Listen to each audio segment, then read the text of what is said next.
When I was young, I didn't really know what I was going to do when I got older. People kept asking me, but then eventually I thought that the idea of inventing things would be really cool.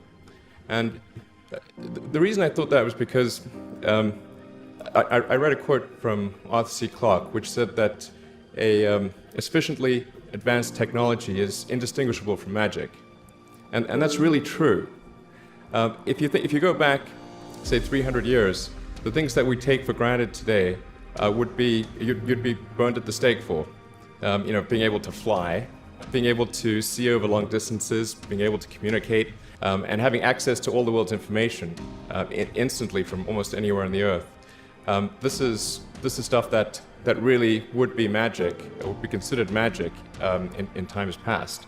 In fact, I think it actually goes beyond that, because there are many things that we take for granted today that weren't even imagined in times past. They weren't even in the realm of magic. So it actually goes beyond that. So I thought, well, if I can do some of those things, basically if I can advance technology, then that's like magic, and that would be really cool. And I also had sort of a slight existential crisis, because I was trying to figure out what does it all mean? Like, what's the purpose of things? And I came to the conclusion that if we can advance the knowledge of the world, if we can do things that expand the scope and scale of consciousness, then we're better able to ask the right questions and become more enlightened, and that's really the only way forward. I think about what technology solution is necessary in order to achieve the particular goal, and then try to make as much progress in that direction as possible. I think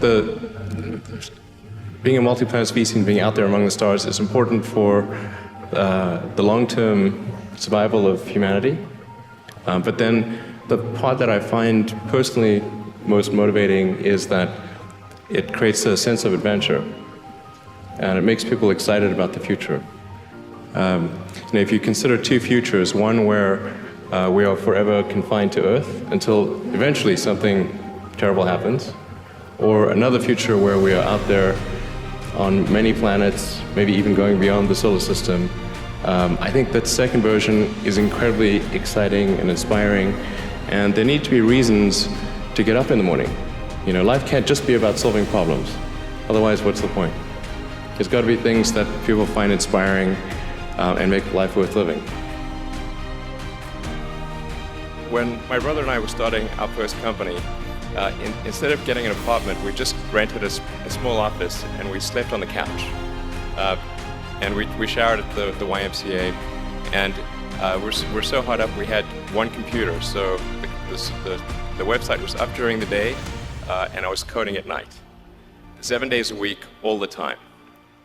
And I sort of briefly had a girlfriend in that period, and in order to be with me, she had to sleep in the office. Work hard, like every waking hour. That's the thing I would say, particularly if you're starting a company. A natural human tendency is wishful thinking. So a challenge for entrepreneurs is to say, well, what's the difference between really believing in your ideals and sticking to them versus pursuing some unrealistic dream that doesn't actually have merit? And that is a really difficult thing to tell you. Can you tell the difference between those two things? Right. So you need to be sort of very rigorous in your self-analysis. I think certainly extremely tenacious, and then just work like hell. I mean, you just have to put in 80 to 100 hour weeks every week. All those things improve the odds of success. People should think, well, I feel fear about this, and therefore I shouldn't do it. It's normal to feel fear. So you just feel it and let the importance of it drive you to do it anyway. If you just accept the probabilities, then that diminishes fear. Drive overrides fear. It's about believing in the future and thinking that the future will be better than the past. And I can't think of anything more exciting than going out there and being among the stars.